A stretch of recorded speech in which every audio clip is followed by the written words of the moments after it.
and this video will be Mazinga continued. So before I begin, I'm going to show you all this video I was looking at on the internet of him get beat down kind of bad. Looking pretty cool though. Speed it up.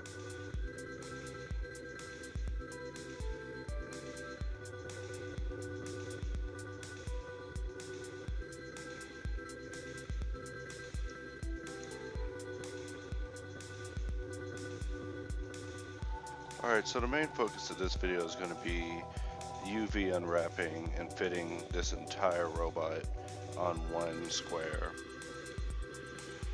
I figured it would be a lot easier than I initially thought, but it turned out that it ended up being quite a bit more difficult than I anticipated. But whatever the case, continuing. The three cubes, the multiple cubes you're seeing here was to illustrate that basically you can go in local mode, you can hide objects, and it's just to answer someone's question. Someone had asked me in a PM about how the viewport works with hiding things, so ignore that. Blender started getting kind of slow at this point, so I opened a different version that I got off of Graphical in earlier June. 2.64, the test builds are around like I was saying, but I'm finding some strangeness with them. So if you look on the right, you see the UVs are quite a mess, and this is just due to just the way it's all set up. Every time I tried to just unwrap it as a whole, it just started crashing the system. So go ahead and close out of Blender, go back into it, and let's try this again.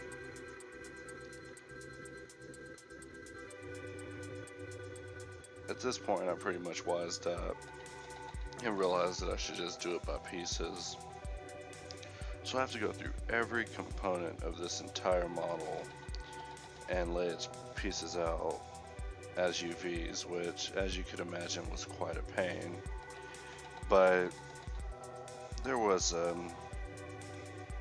lot of fun, I guess, sort of figuring out exactly how to cut it, because when it comes to doing UVs, it can be a little puzzling, but really you think about the easiest way that you would cut that apart and lay it flat if you were to stick it in a manila envelope. That's how I tell myself when I'm doing UVing, so it probably sounds silly, but yeah, I don't know. That's how I look at it.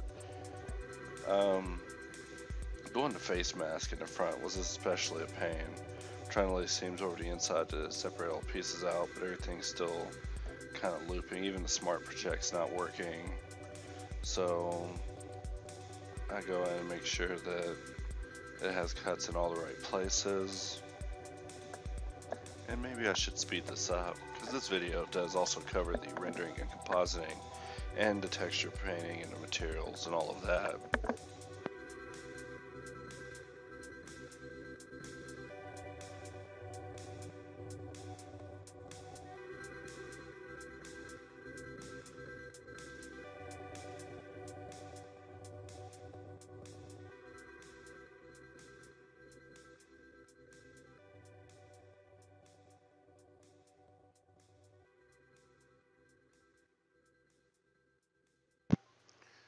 At this part, I'm actually messing around with some of the options at the bottom. I found out that there's a UV sync mode where you can make the vertices you select in the UV editor the same verts that you see selected in the 3D view, which I wasn't aware such a feature existed before until I saw it mentioned in another video. But that is definitely very useful, and these little shortcuts come like almost every version. Something new is added, so it's important to go to blender.org and read the change logs just to keep up with all the new features that's being added, because you might find that something you've always dreamed of might suddenly just appear in the latest version. Like 2.64 now has a native bevel tool and inset, which With the inset, you can use I, and then I believe the bevel is Control B if you're using a test build. And it's a good way you can bevel something just while you're modeling instead of having to mess with the modifier, and usually the modifier affects the model as a whole anyway, so I'm sure you can see the alert to having such tools now suddenly exist. More cutting here, just tearing this thing apart. It turns out that it was a very, very long process. Maybe I should speed it up even one more notch.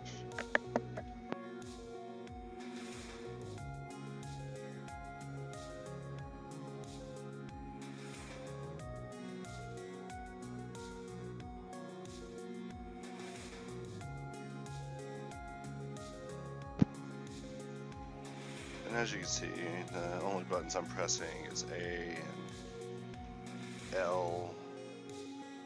A, double tapping A to deselect everything. Pressing L to select linked whenever I select just a vert or a face of something. And then there's also Control E, which I can use to mark seams and clear seams, which is very useful.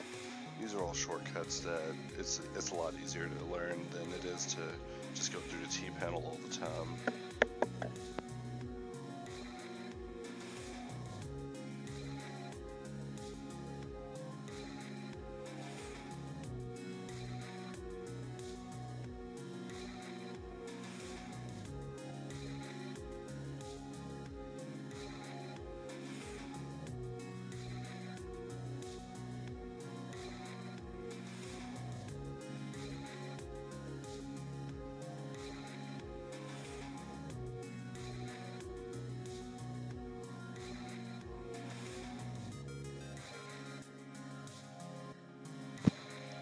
Since the head was one of the primary areas that had such dense geometry, now I'm able to keep the rest of the body on screen and just dissect everything one by one without the viewport slowing down too much. I'm pretty sure I already had VBOs enabled under user preferences and all of the stuff that, speeds up the viewport.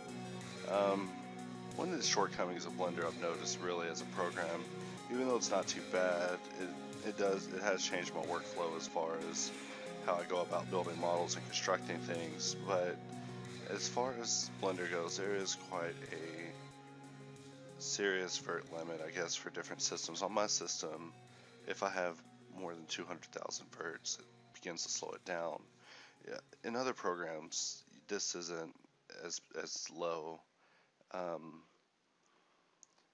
Like for example, ZBrush, you subdivide to millions and millions just to polypaint and texturize your objects. And in Blender, these models would not be able to even be in the viewport without extreme slowdown, let alone the rendering for it, which is taking an immensely long time. So this is something I'm hoping they're going to fix with the Google Summer of Code, but I'm not sure if any of y'all are following that.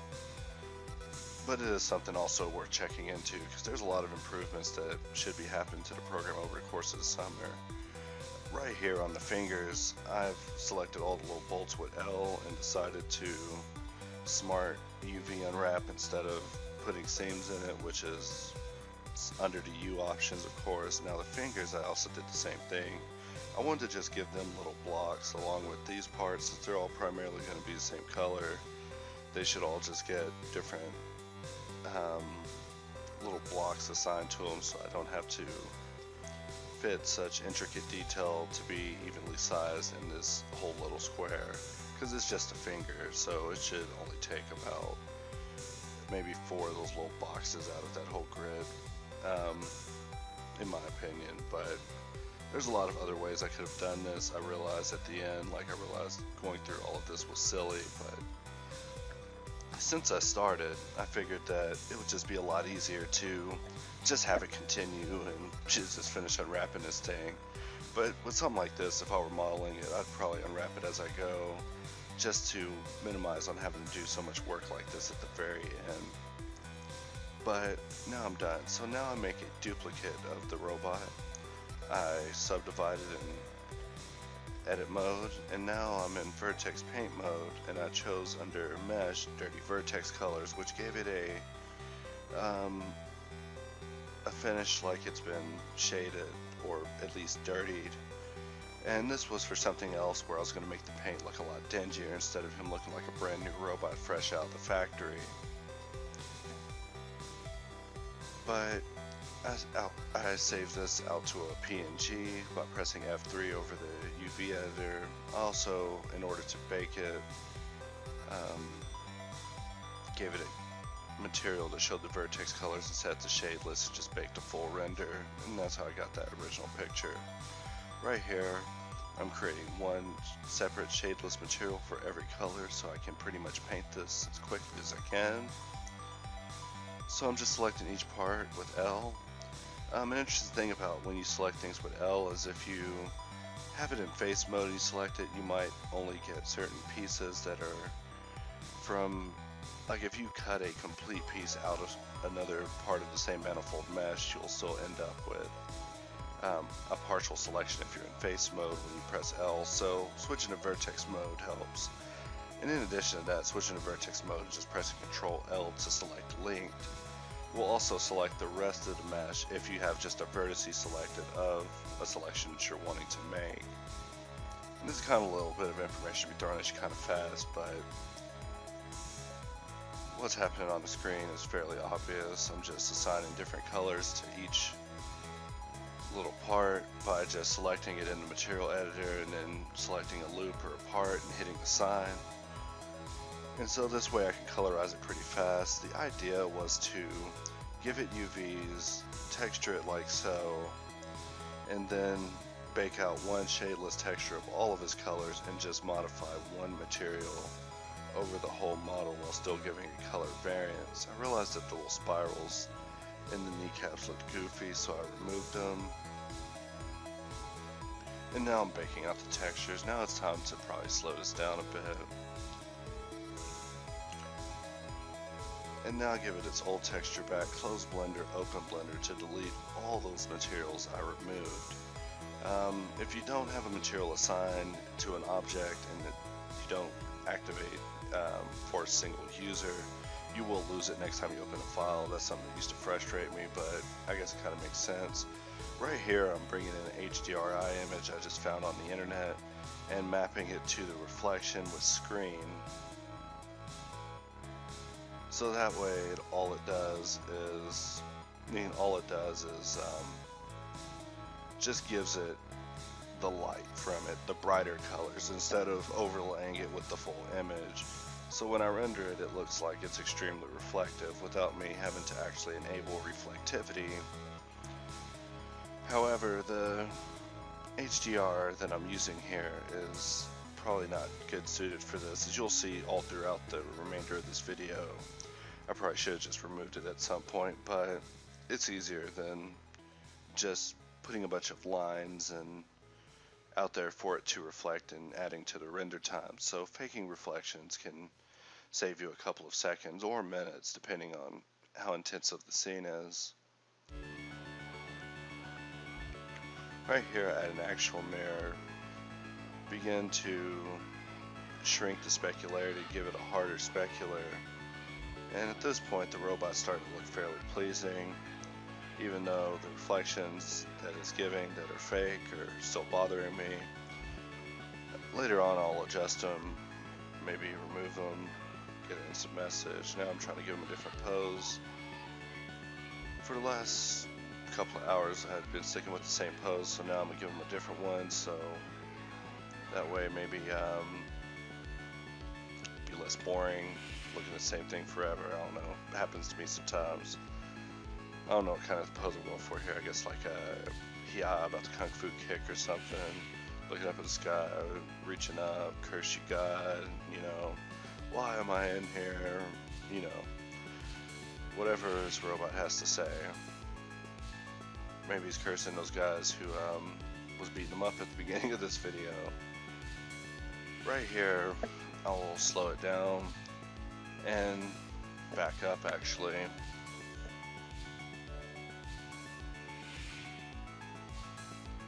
Right here I actually add a second camera. Oh man, sorry about that. Alright, so right here I actually add a second camera, and I'm demonstrating how to make this camera the active camera with control numpad 0. So I got the first camera here, and I like the shot that I have there. I like looking at them from right there. I also have a pose set up for that shot, but I don't want to mess that up, and I don't want to have to put the camera back where it was. So it's handy to be able to just switch your cameras out like this. Maybe another day I can go over how you would set the active camera to change shots during an actual render through the timeline using the markers, but in this video I don't go over that.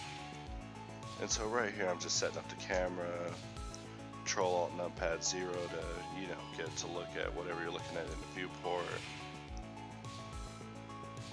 I go on the internet, begin looking up cloudy sky. Under images, just find one. I want them to reflect something. I was looking at the picture on Blend Swap, and he had that cloudy background that looked real nice. Also like the lighting that was going on in the picture, even though the download you get doesn't reflect it. So I'm going to try to go for that here. Bring in UV, split the window, drag the image in, put a big old plane.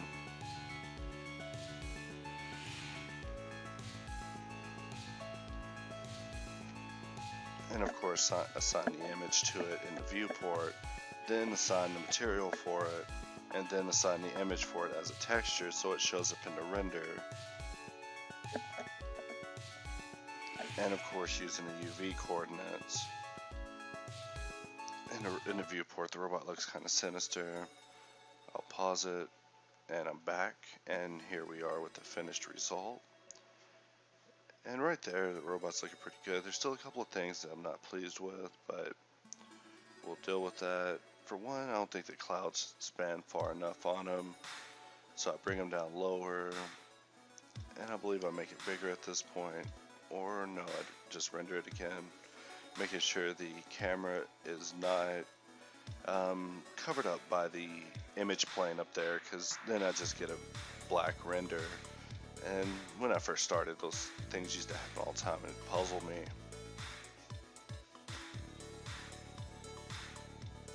So carrying on, setting this as a pose so I can continue to go back to different poses whenever I want. Hide that camera for now.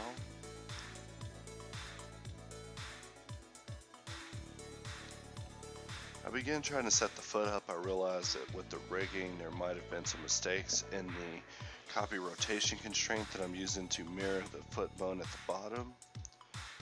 So I mess around with it for a minute trying to figure out what's happening, still puzzled. I try temporarily turning it off to see if the effect is caused by it. It's not. I set a parent, that makes it worse. Turn it back on, even worse. So things are definitely not going right here. I set the parent to the IK bone, freeze blender like a boss. You ain't blended hard enough unless you crash this program about 15 times a day. And so I finally realized that inherent rotation plays a large role in it, and that now I can use the IK bone to control the rotation of the foot, which isn't optimal for what I'm going for, but it'll work here. And I could do the same thing for the right foot. Also go ahead and remove the copy rotation constraint at some point. I guess I do. I mean, the bones are still green, which is how you can tell if there's a copy rotation constraint, in case you didn't know. And then the yellow represents IK.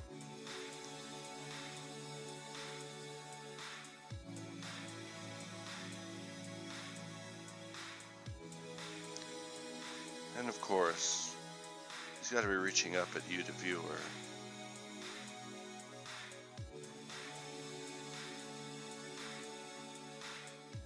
Because he's trapped in this 3D viewport and wants to escape, I suppose. I was thinking about for a minute almost making him flip the bird, but it may not have been as funny as I would have thought it would be.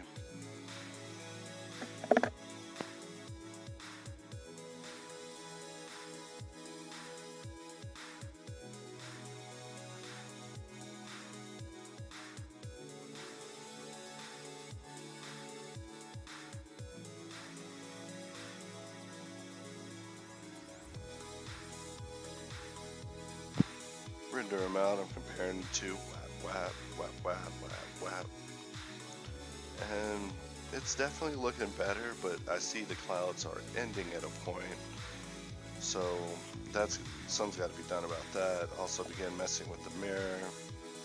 The textures are really basic. It's just color, and then of course the fake reflection, and then some sparkles. It's just a noise layer that's set to add with a low intensity under the influence. And then the fourth one is the dirty map that we made, and on that one I set it to use the black and whites as a threshold for which areas are super metallic and which ones aren't. So nothing fancy there. I realize the arm looks a little derpy with that pose, so I try to adjust it. I mean, what is he doing there? He's about to shoot some dice. Under render layers, I turn on normal, object index, material index, AO, specular. AO I never use, but I always have it there anyways. I should use it more, but I did not in this video, even though I enabled it.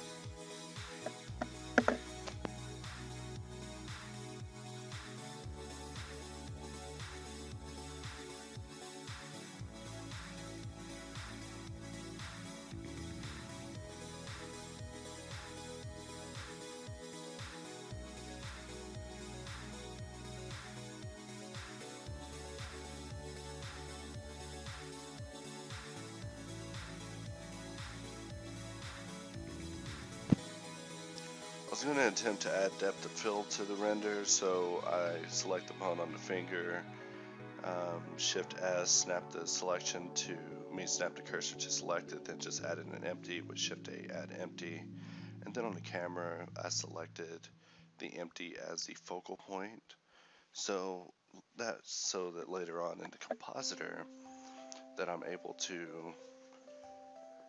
add depth of field using a node. Right here, Blender crashes again, and my display driver stopped and was recovered. So at this point I realized the tutorial is going to be a little difficult, but the tile compositor is something that is getting better and is new. So you can expect to find a lot of bugs with it, but it's definitely a lot faster than its predecessor. I would say about 4 months ago, the compositor was like 8 times slower.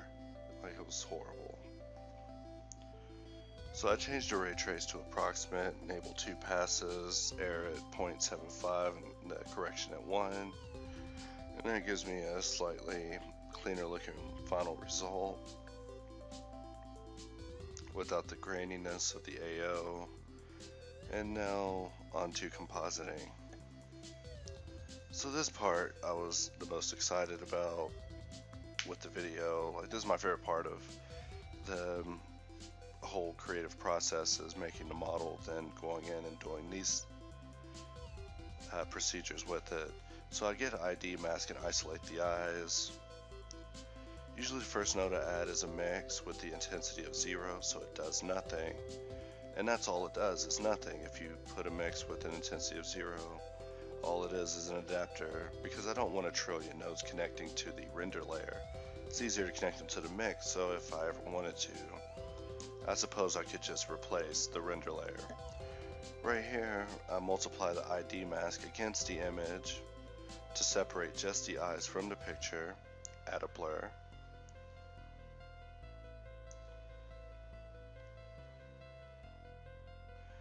And right here, I'm just adding the original image with the blur to add a slight glow.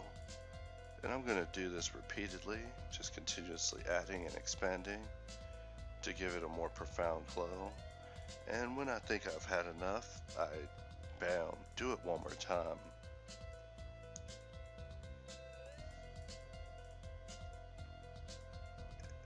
Select all of them with B, Control G, make a group. I'm going to call this eye glow, dir in, dir out. And I expand out my adapter, except now it's no longer an adapter. I plug in the eyes and I wonder why there's no effect on the image. It's because the factor is at 0. How long will it take me to recognize this? Might be a moment. Alright, there we go. Got it now. So I add the eyes, bam, artifacts, because the values are over 1 that are being added. But if I use a color ramp, I can maybe control the amount of glow that's being added here, as well as modulate it to a greater degree.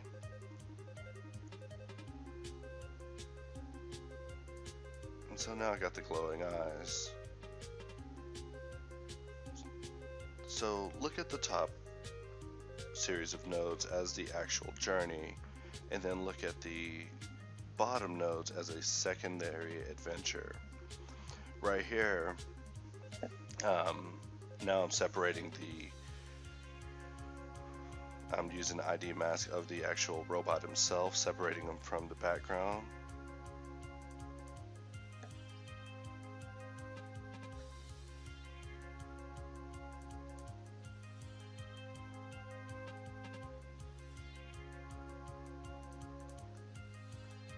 And I repeat this process, except instead of separating that, I separate the normal. With the normal, you can add a normal node and control certain factors of how the normal values are affected by the sphere. And with this, what I like to do is take the normal value, give it a rim light, take it in a color ramp, make it a little more harder just on the rim, blur it slightly,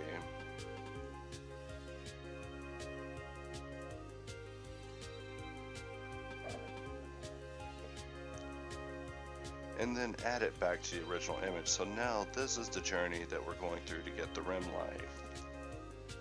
Not the best idea, since if the camera is moving, the rim light would pretty much follow the object, but for a static render like this one, it's a good thing. Now he looks like he's covered in detergent. Lower it, still looks horrible. Realize that I should remove the blur altogether. Still looking like he's been poured down in milk. Lower the intensity. Not sure if I should even keep this still.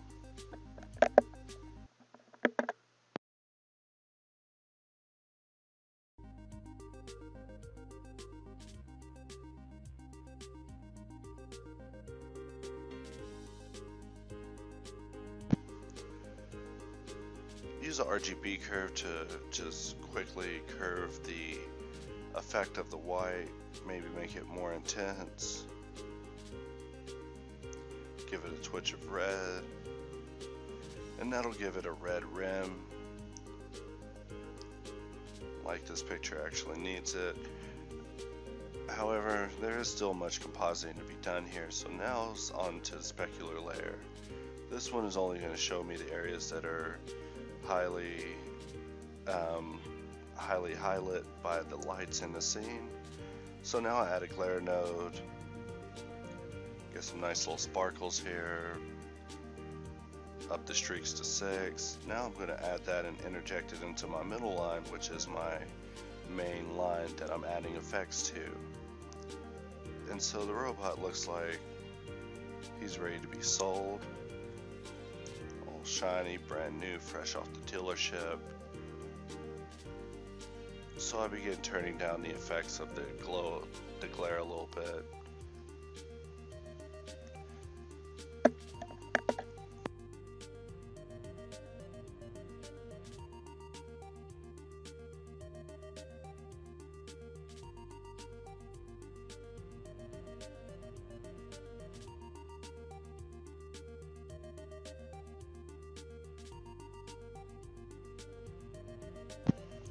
At this point, I add a defocus node and try to use the Z buffer to modulate the amount of blur.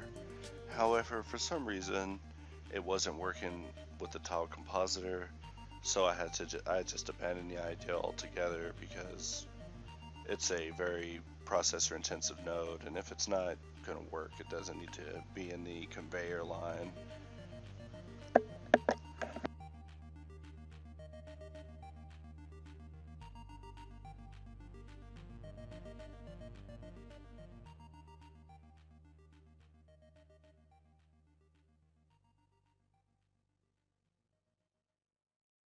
So I connect the Z-Pass to the normalize. This is one of my favorite techniques for modulating color corrections. And that's because the Z-Pass is pretty much your Z-depth whenever it comes to your renders. So by having a little bit of color correction, just go down to Z-buffer, it can add a little bit more, I guess, interest to the image.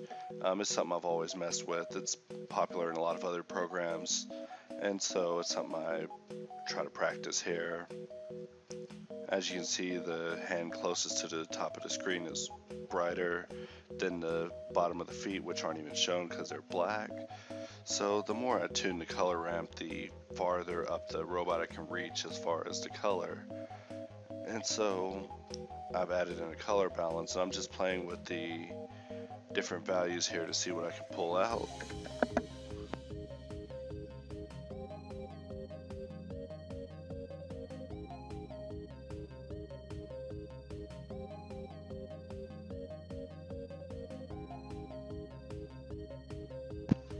The compositor was taking so long. At this point, it was taking a very long time in order to go all the way through changes made to the color balance, so it wasn't very fun. Changing the color at this point probably would have been a lot easier to color balance it at the beginning and to just save the node for later after I got something I liked. That's what the original looked like, which isn't too bad, but the glow away from the eyes kind of takes away from the excitement I think the newer image has.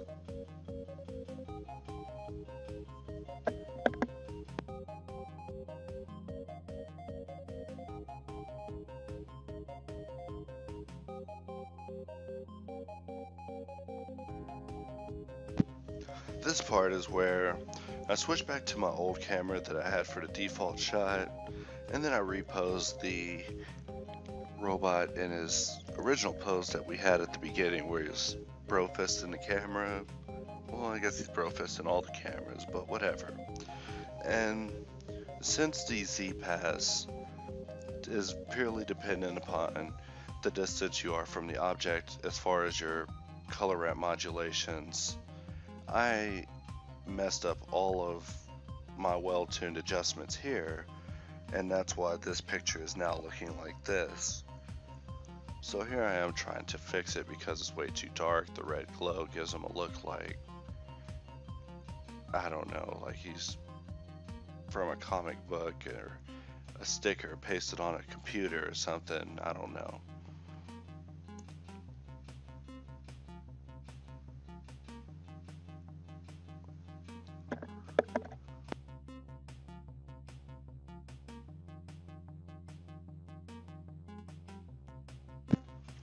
Now the picture has a real chilly look right here, which I kind of liked, and the eye glow is back.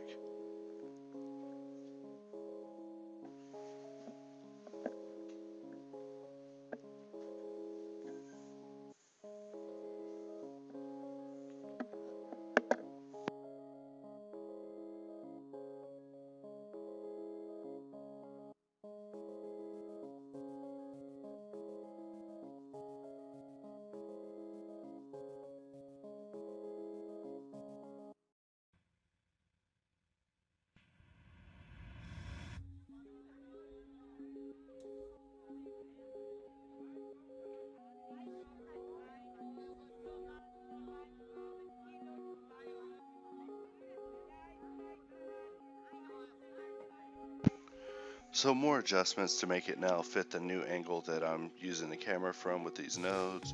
So by pulling the color ramp, I can tighten the amount of graduated effect that the color balance is going to have on the robot as a whole.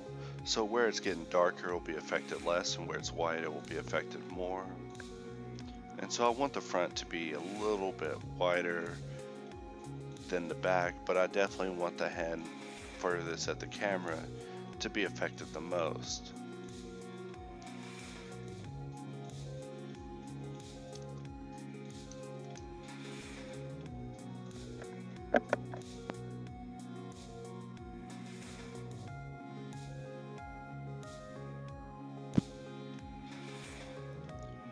And that's it. That is where I leave off with this project of modeling this robot. I might revisit it later and come back and just make a quick animation with it, just to finish out the little series on it. But that'll do it. And in addition to that, I've also been messing around with rendering it in cycles, which is what it looks like right now. Um, so nothing fancy. I probably need to do a little more work on the materials. The materials are fairly simple. The color hooked up to a series of glossy shaders that are mixed with each other to give the appearance of like car paint. But that's where we'll leave off with this, and happy blendering.